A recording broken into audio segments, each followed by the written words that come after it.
I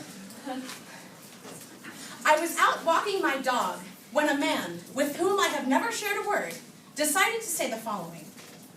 I see you out here a lot with your dog, but I have to say I've never seen you go for runs or anything. Do you exercise around here? It's something you might want to consider if you ever want to get rid of that belly pooch. For the first time in my life, I dropped my silence like a heavy backpack, allowing the piles of burdened expectation to spill all over the ground in all of their artificial glory. Taken aback, I did not say anything of substance. I muttered a passing comment and went back inside. It wasn't until minutes later that the gravity of his statement punched me in the gut. Initially, I would have had to create new insults to describe my disdain for his intrusive statement, but as I sat together my thoughts on paper, I realized I had more to say. Yes, thank you for pulling me aside to comment on my size before bothering to ask my name. I know my dog walking attire and exercise habits are important societal issues for which I clearly owe you an explanation. Ever since I was a kid, I wanted to be a mother. I played house with my best friends. We practiced tending to ill children and rocking dolls to sleep. Our elementary school teachers would compliment us on what great mothers we would be when we grew up, but I was not prepared to have to teach my someday children about the sociology of gender, dank with the stench of expectation. I was reminded recently that education, experience, and opportunities are all privileges, not pedestals. It is for that reason that I'm not angry with you, nor do I place judgment on your inability to understand the implications of your comments, but you should know that your judgment would pierce thinner skin.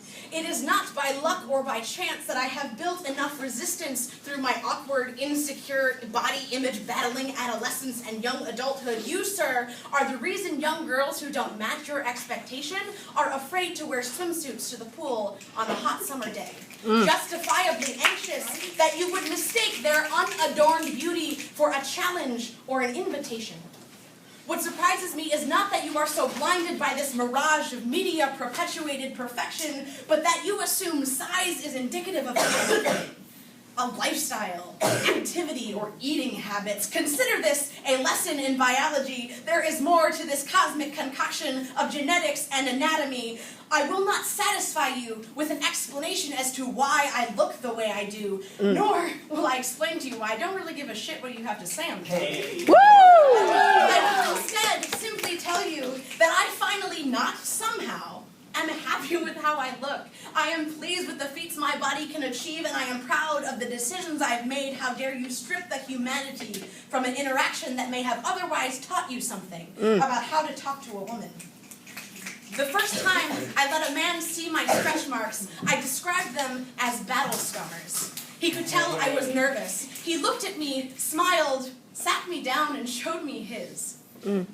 He said that he would never want or try to tame the print of my skin, as if to say that after a decade in the shadows of a forest, there is no need to tame the wild from your Amazon. We decided that stretch marks are the scars left over from when someone tries to rip the person from your skin, leaving only an object to criticize or desire. Desire is a clever crook. Coax out my subject, cast me as an object if it means I am wanted. Would you teach that to your daughter, your son? We tell young women that we can decipher their value by disembodying them. We tell them that their success will be measured in their ability to erase themselves. We say that they can make an impact when they carve the flesh and muscle from between their limbs, but how quickly we forget. You cannot make a thunderous step with no volume to lean on. You, good sir, do not impress me with your observational talents. You instead mock the efforts of the very real women who have fought to battle the standards you undoubtedly think you understand. Either you don't know what message you're sending, or you just don't care. In either case, you were raised by a woman who fought the same standards you are currently perpetuating. Don't be the reason someone goes home and tries to starve themselves.